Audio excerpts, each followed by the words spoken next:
little bit of a marathon, but it's certainly been entertaining, I have to say. But this upcoming keynote panel, following our keynote this morning, we heard about traditional distribution. Now we're going to talk about OTT distribution, the changes, challenges, and opportunities. So let me invite Suzanne, Rainey, and her panelists to the stage, tell you a little bit about Suzanne. She is the founder and chief distribution officer of Exposure Media. It's a global content distribution and marketing company.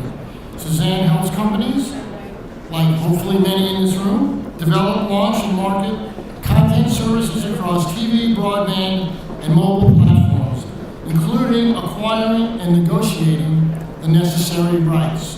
She is from Los Angeles, so she's there on the spot. Suzanne? Well, thank you very much, Howard. Appreciate being here today, and thank you for the introduction. As I was reading the panelists' bios, I was struck by what a high level of technical expertise they have. Lisa has a computer science degree from Brown. John has a mechanical engineering degree from the University of Illinois. Scott has a master's in electronic engineering and computer science from MIT. And Robin is an attorney with deep experience in the technical aspects of content delivery. And Eric started his career in the wireless industry and worked with several technical startups before moving into entertainment. So I think our panel shows today that the worlds of entertainment and technology have definitely collided. We're here to talk about OTT distribution. It is big and it is moving fast. Can you put up the slide, please? There are 31 million subscribers in the US alone for Netflix.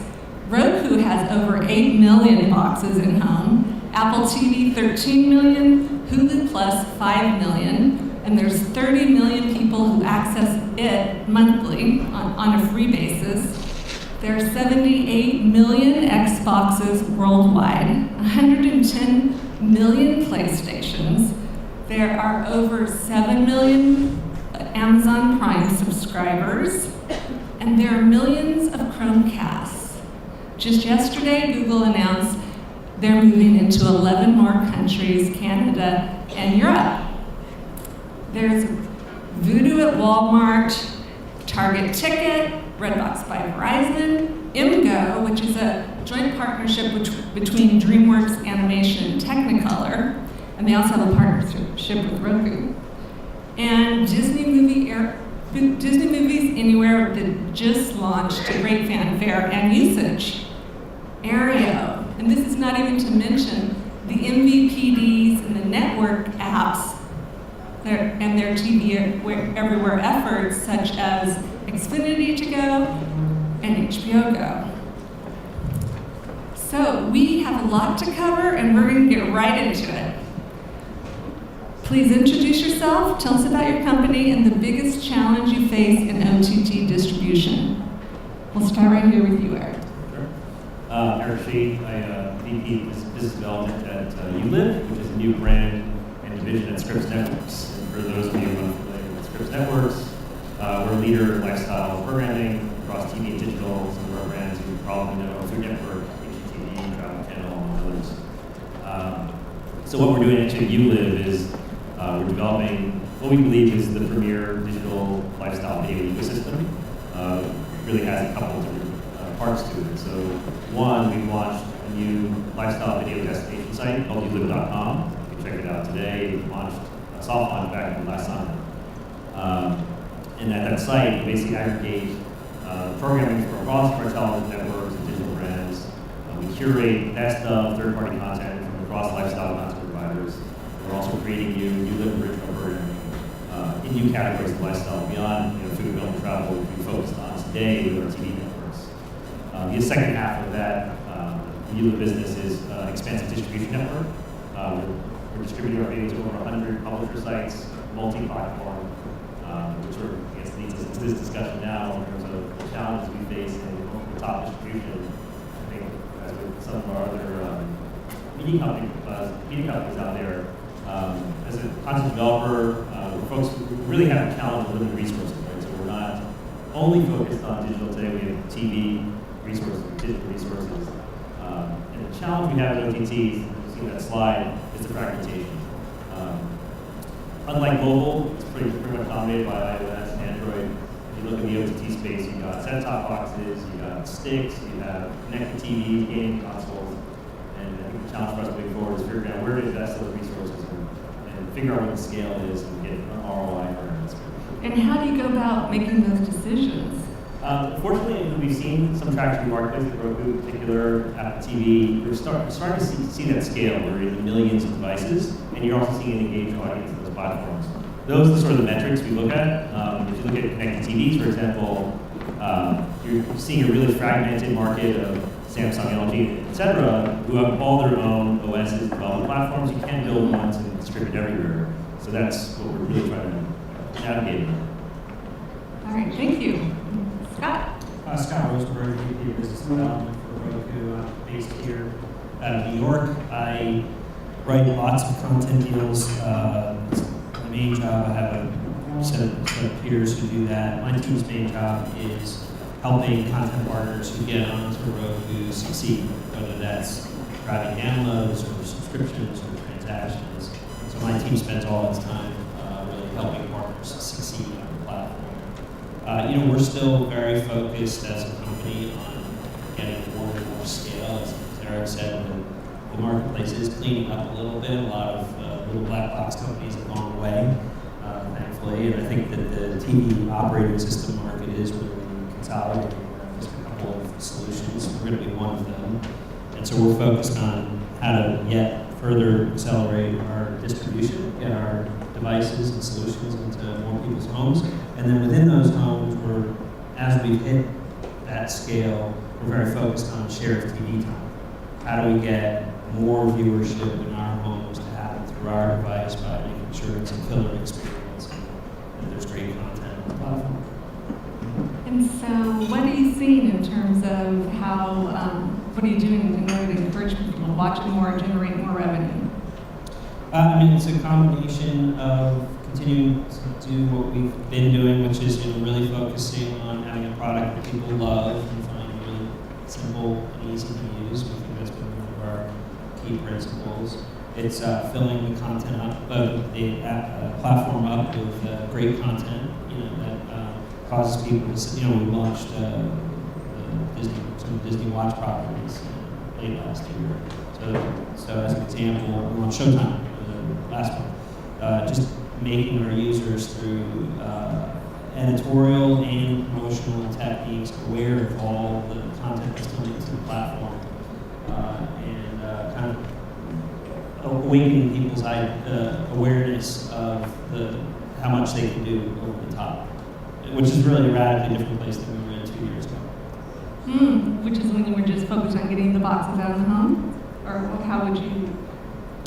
That was more of an industry statement, which is just 2 years ago, where was Scripps and TV everywhere? They're light years ahead of where they were.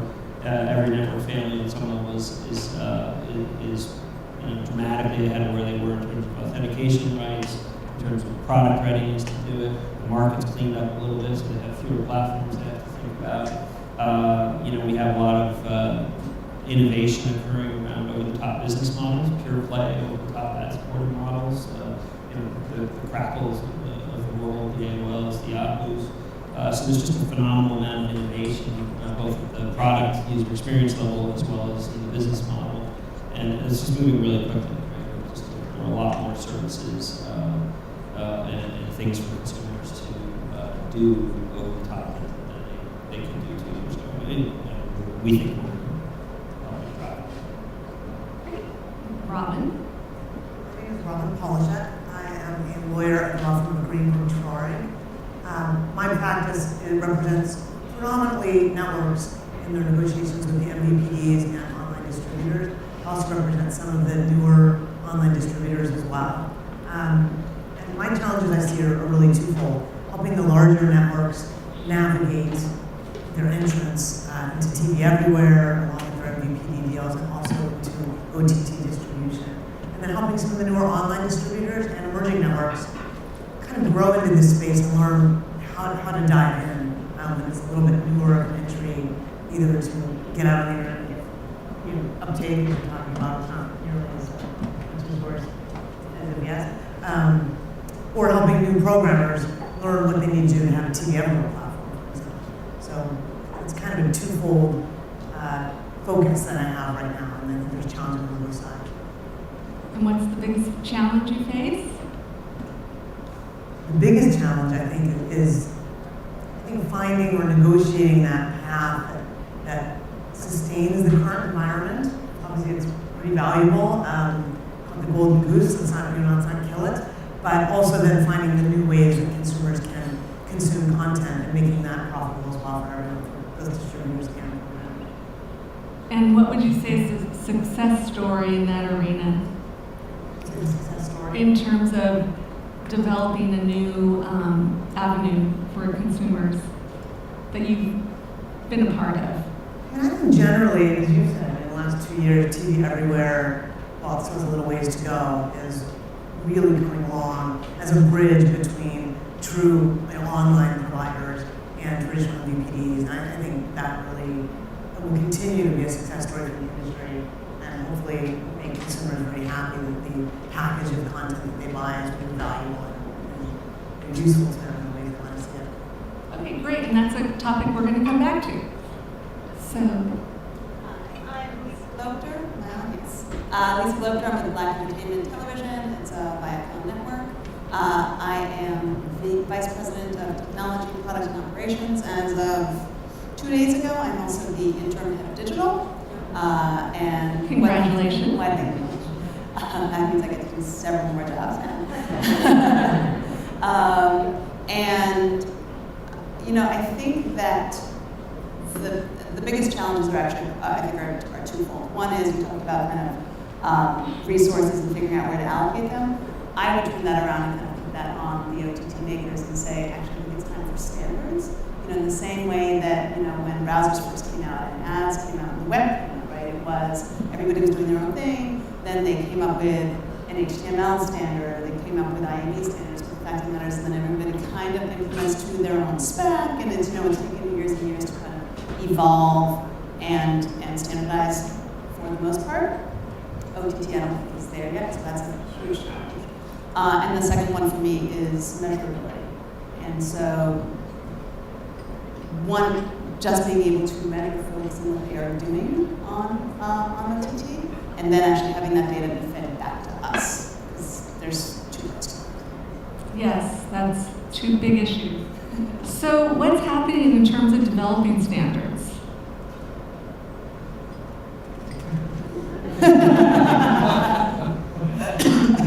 Looking at Roku, as far as I know right now, nothing.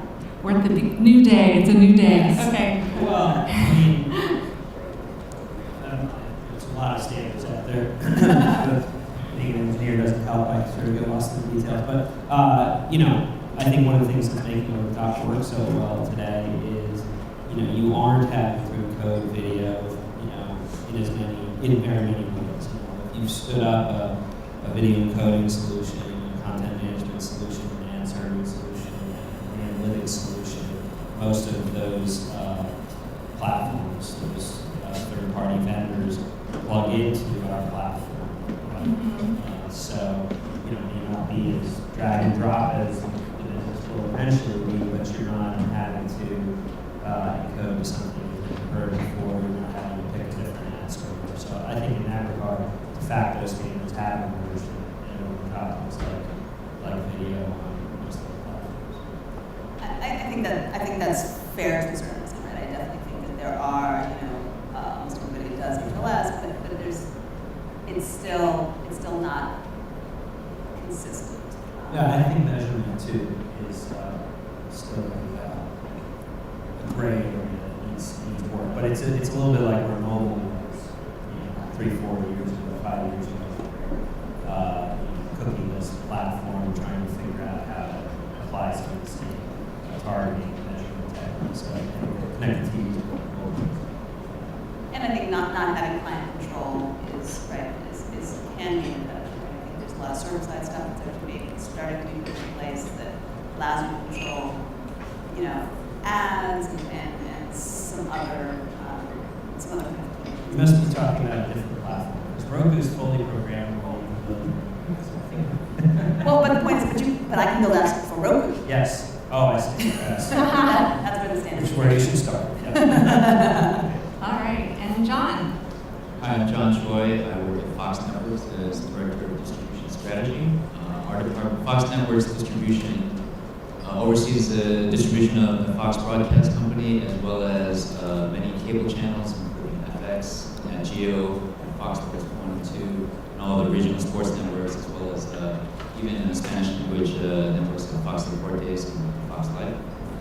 My role is to understand what it is that drives consumer behavior, video viewing, of course, how new technologies are impacting how consumers watch video, and help my department and my company understand what we need to be worried about and what strategies we should be considering in this really transformative time of video delivery and consumption.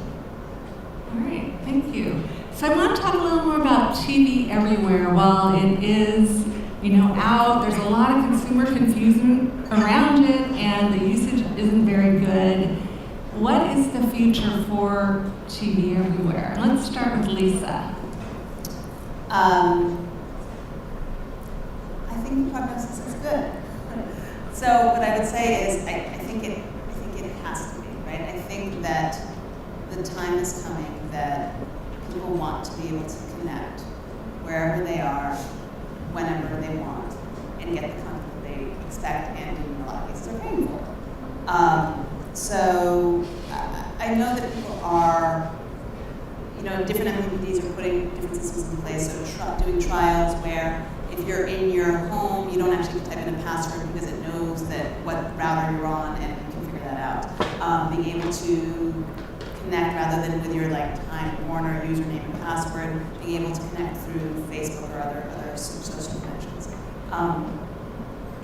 But I think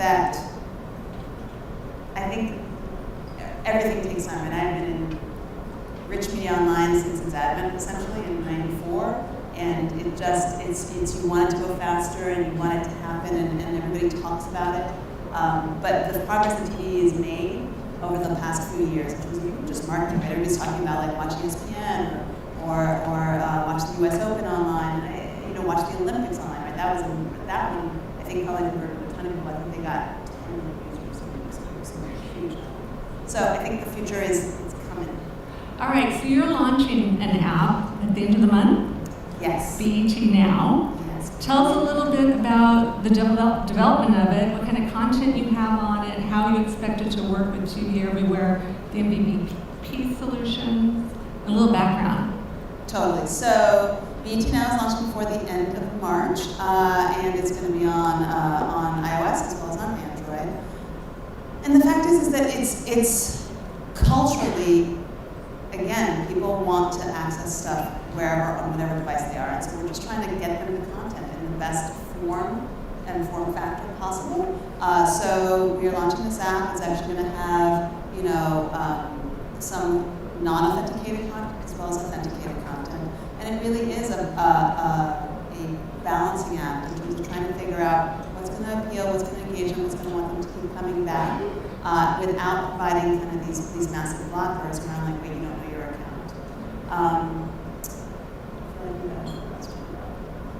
That was good. And let's go to John to talk a little bit about what Fox Networks is doing related to the TV Everywhere effort and how it varies among your different channels and working with the MVPDs. Sure. Fox has been very aggressive in getting in promoting the distribution of our networks on a TV Everywhere basis. So we're on. We have Fox Now app. We have FX Now. We recently launched the Fox Sports Go app. We even have Nat Geo Live.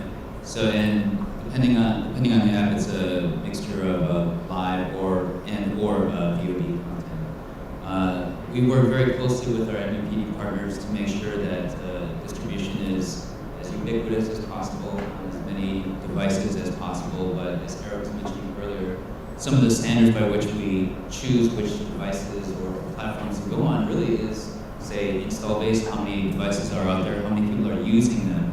For example, say a game console, a lot of time is spent, say, on an Xbox playing video games, but there's an extraordinary amount of time spent watching videos, streaming videos on the Xbox. So we see that as something possible. And even a lesser distributed device or an up-and-coming device, we're open to talking with anyone. Right? We're just looking for getting our networks out there and just promoting and making consumers happy. And as Lisa was saying, we're in early days, but I am also very confident that TV Everywhere will get there, and it'll be as natural and frictionless as picking up your remote control to watch whatever you want on any device. But it is still early. He's an optimist. Okay, and do you have anything you'd like to add, Eric? Sure, I do a lot of the same sentiments there. We're also sort of in our first day of TV Everywhere. We just launched our Watch Food Network, Watch HTV, Watch Travel Channel apps, sort of over the course of last year. There is a process, and this industry is fairly complex. I think TV is very unique in that way, where one, we talk about fragmentation, but two, you do have to, the programmers do need to work with their MVPDs to get these rights and get them negotiated and get these things launched. So it's not, you can get content anywhere, anytime, across the nation at one shot. It's a rollout that happens over time. The consumer doesn't see, but unfortunately, these are the things that we have to deal with. But I think it will happen. There's also the rights issues in programming. That's why you never see, sometimes you don't see full seasons, or it's sort of a fragmented landscape on the programming side. But I see the industry evolving over time into this environment. These rights will get worked out, the deals get worked out, and I think the experience will improve over time. It's going to be a great foundation for the future of this industry. And I think it's interesting what you're doing on YouLive with your content. And if you could explain a little more about that compared to how. Yeah, so TV Everywhere for us is one form of distribution for our content, and YouLive is meant to be complementary to that. We're in a unique position where we produce lifestyle content, so not everything needs to be full episode programming. If you're watching a food program, for example, you could repackage that into a 5-minute clip, and it doesn't take more than that to tell you how to make this particular soup. Right? You can do it in 5 minutes, and it's very information-based, very utilitarian. And we're taking a lot of that short-form content, repackaging it, and distributing it through this YouLive platform, which also pulls in content from third-party sources, new original programs that are really designed for digital platforms and a new audience, which may not be on TV. It could be a younger audience. It could be a more multicultural audience. These are the sort of considerations we're taking into account with this new business strategy. It's all supposed to work within the entire Scripps ecosystem. Great, thank you. This is for Robin. So with the Verizon's acquisition of Intel Media's OnQ, the recent EchoStar Disney deal, the virtual MVPD does seem imminent. You worked with Intel Media and represent many cable networks. Can you just tell us about some of the issues that you've been involved in and share some insights? Sure. Well, obviously I'm a lawyer, so I can't disclose any details, but Publicly, just publicly available information.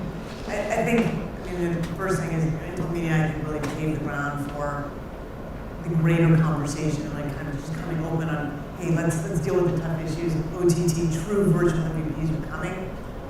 We have to kind of make room for that and understand what that's going to be. I think on the back of that, you've seen Disney deal, and you've seen more and more of that. Deals have announced, I think soon. Intel really had to deal with some of the hard issues for the first time, and brought programmers and Intel together to think about the rights issues, as you were mentioning. Scripps, I think, is lucky, has a lot of rights in its programming, but lifestyle programming, but a lot of networks do not. So do you create a linear feed that's Swiss cheese and has holes, or do you go back out and apply to that programming? So there's a lot of costs and concerns to think about in that regard. Packaging and carriage requirements, what does that look like in an online environment?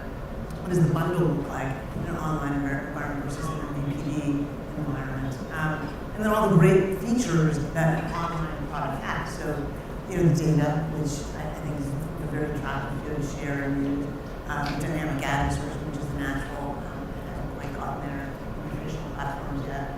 And then the search and navigation and recommendation. So all these different things and how they're going to be used, how they shouldn't be used to encourage viewership and promote networks, but at the same time going on platforms. So a lot of really hard issues that we dealt with in those conversations. Yes. Is there anything you want to add, Scott? About the virtual MPPD. Yes. I mean, I think long term we're bullish on it. I think short term it's just, as evidenced by Intel's experiences. Our read is it's really hard to put that service together because it's like going nuclear in the current model, right? Also, fundamental assumptions under where revenues come from, where users come from, right? I think long term it's the right user experience. Creates a lot of value for users, and it will shift some value to programmers and networks because you have more options for reaching geographies. But I think you'll also see traditional VPD start to, once we go nuclear, I think we'll start to see traditional VPDs go as well. All right, and I have one other question for you. So with your over 1,200 channels, what is the criteria to getting on Roku? None. Everybody's welcome. We try to operate a pretty open platform. We work hard to not introduce a lot of friction in who comes on the platform, and we've got really niche-y stuff that 1,000 users who are spending 50 hours a week on the channel, all the way through to Netflix, Amazon, Hulu. So we try to operate a pretty open environment and let sort of usage and popularity drive people down. We're not capacity limited. Right? If anything, I think the more interesting question is when you have 5,000 or 10,000 channels, how do you assemble that and make it easy for users to find it? There's always administrative and legal. What's that? There's always administrative and legal costs with these things, though. Yeah, we're a small team, so it's hard to write some of these deals quickly enough, but we've written enough at this point that we've sort of see the similarities and we're able to move through them pretty quickly. And we do have a kind of click-through process where people can get on the platform. That's good, and I have worked with them, and it's true. So we have a lot more questions, but not much time. So I'm going to go to the last question, and then we'll take questions from the audience. Brian Roberts said, I believe television will change more in the next 5 years than the last 50. What's the biggest change you predict will happen in the next 5 years? I'll start to narrow you at that this time. Gosh, perhaps an evolution into, as opposed to a household pay television subscription, but for maybe on a device basis or an individual user basis. Kind of saw that with telephones, when you subscribe to landlines way back when, it was by household, and then when mobile phones became by device. Now, I don't know if that's going to happen within 5 years, but I think that might be a way, and it has been discussed in the press with the Dish-Disney deal, but maybe it's a way to get the broadband-only users into the pay TV universe. But I really, that's just pillar under the pay TV package. I think it's still on the fringe, but there's a growing class of users who are demonstrating that they're interested in maybe putting together an alternative pay TV package. So I think we'll start to see a lot of innovation there, and possibly kind of unconventional contributors to that package over time. Maybe a Netflix could be part of that package. Right. And Aereo is pushing along, perhaps. It's a bit of an unbundling prediction. All right, and Eric. Rebuttal. Okay. I would take the whole idea of leave that to the side because people have already addressed that. So I'm going to go somewhere else. I think what would be really interesting is the devices that people really consume. Not only television, but video. So video is more than just television programming. It's short form, it's native digital content. It's a whole package of stuff that's coming to market today from a number of different content providers. If you look just what happened in the past 4 years, the iPad launched in 2010, and now video is huge on tablets. What happens in the next 5 years? And we're seeing wearables and Google Glass and all these other things. I think just the way people consume is going to migrate more away from television into this anytime, anywhere environment, but where is the big question? And I would say personalized, but that it's easy to use and helpful and intuitive. So, anyone have any questions? Yes.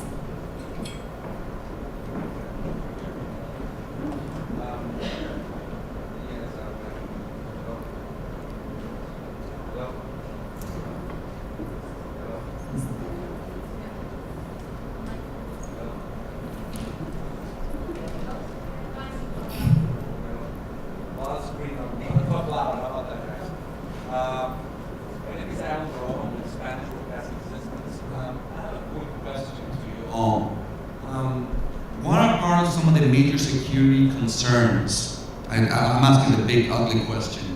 What are some of the major security concerns OTT distribution is currently having, and will have in the future? And when I say security concerns, meaning end user access, implementation, development, and so forth. Sounds like a good question for Robin. Well, I answer some of those. I mean, certainly it's a big focus. I mean, on the technical side, there's a lot of issues around usage rules and how do you limit passwords and how do you limit concurrent streams and is it, I think there are certain issues of how many users per account, and to your point, over time, maybe there'll be an individual account with an individual user as opposed to a household, which may get multiple streams, multiple accounts. So managing some of that it's a big focus of the industry, obviously. I think even before the inception of over-the-top distributors, there's been a huge amount of piracy in the industry. And so I think if we can address ways to provide the consumer with what they need that actually may solve some of the problems kind of intuitively, just with how people would rather buy the product, it's cost effective and it's easily available than actually having to use nefarious models. Hopefully the business actually works it out versus having to. Are you asking for a specific deployment of some service? What I'm asking is mainly OTT distribution. What are some of the security concerns that your actual, the multi-platform or your actual, network will have? Yeah, it depends on so many things, and one of which is what kind of content you're going to be delivering. Correct. Is overall, so what I'm looking for is, not only end user access, but also when developing or implementing new ideas, and so forth. I mean, this is what I'm looking for. Is what security concerns as far as mainly access for the end user and access overall. Because of now with the development of new applications, right. Of course, everybody sees when you download new apps into your phones, all these new applications, they have full network access to your information, to your personal information. Right, and it depends on so many different factors. So I'm happy to talk to you afterwards, and I can direct you to some people who can help you. Right. Any other questions? Yes, my question is for John specifically. When you launched FX Now, you gave a premiere episode of a show called Chosen, available before it aired on the linear network. Can you speak in the mic? Oh, sorry. So when you launched FX Now, you allowed users to watch a show called Chosen before it aired on the linear network. Do you think we'll reach a point where you'll push on the linear network to launch a show on the app?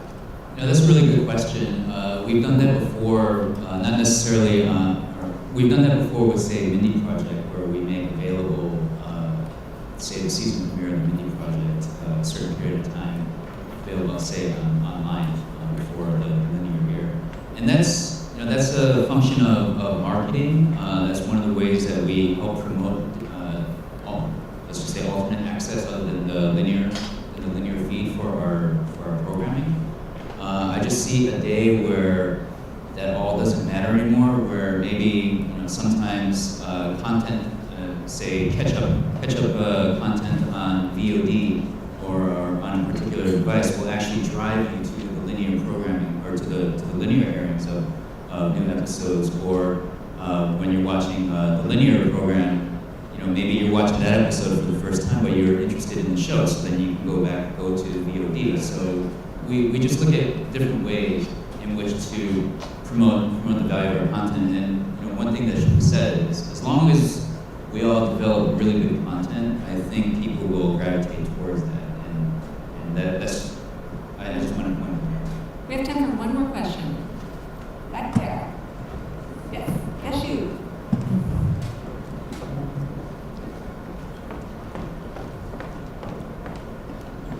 Thank you. I've got a quick question.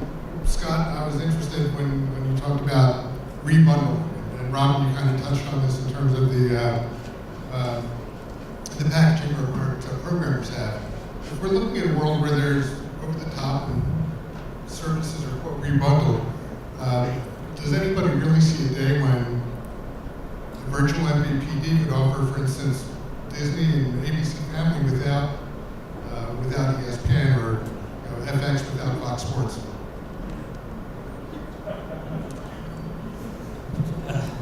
Just to be clear, I have no idea what I'm talking about when I talk about bundling.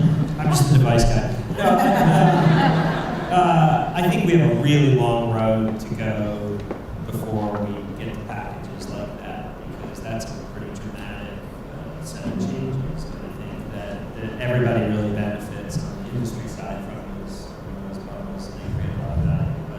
But Robin's probably better to comment on it based on some of her experience and intel. But I do think that, as I said, there's innovation around the edges, and there are users who don't conform to, wanting that $7 a month package. They don't, they're on the bubble, and every month they're thinking, like, am I really using it well enough? And I think that those users would probably switch to a bundle most of us wouldn't be happy with. Like, if you tried to construct, if you're a passionate TV viewer, if you tried to construct a pay TV package consisting solely of Netflix and Hulu and a couple of over-the-top services, that's a pretty dramatically different set of choices than if you had a pay TV package. We think both are going to be the most popular choice for users.